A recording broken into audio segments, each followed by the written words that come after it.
काय रे गड्यांनो, येता ना यावेळेस मोहिमेला? कधी रे मोहीम? खरंच तुला माहित नाही का कधी आहे मोहीम? 24 जानेवारी ते 28 जानेवारी पर्यंत आहे. त्याला सांगतोय तारीख, तू येणार का नाही यावेळेस मोहिमेला? गेल्या वेळेस पेपरचं सांगितलेलास, यावेळेस पाहिजे नक्की तू मोहिमेत. आलो असतो रे अभि, पण मला जर चालणं होत नाही. मग तू काय करणार आहे रे?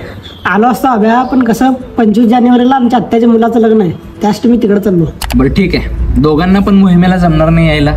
मग 19 फेब्रुवारीला काय तयारी तुमची? यावेळेस सट्टप बिट्टप जोरात आहे, यावेळेस तर आम्हीच गाजणार आहे बघ. असं किती पोरं आहेत तुमच्या मंडळात? 50ला तर आमच्या घरच्यांचीच जाती आहे. गेल्या वर्षीचे टेलरचे पैसे दे मग बोल. पैशाचा विषय ते आमचा अध्यक्ष वगैरे बघून घेतील. यावेळेस फक्त तू आमची शिवजयंती तयारी बघ.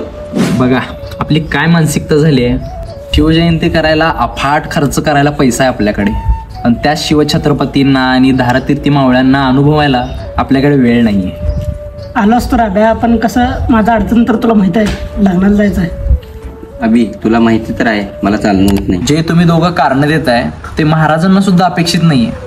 एकदा त्या बाजीप्रभू देशपांडेंचा त्याग आठव, जे की घोडखिंडीमध्ये बांदल सेनेसह पावन झाले. एकदा त्या तानाजी मालुसरेंचा त्याग आठव, जे की स्वतःच्या मुलाचं लग्न असताना असं म्हणतात की आधी लगीन कोंढाण्याचं आणि मग रायबाचं.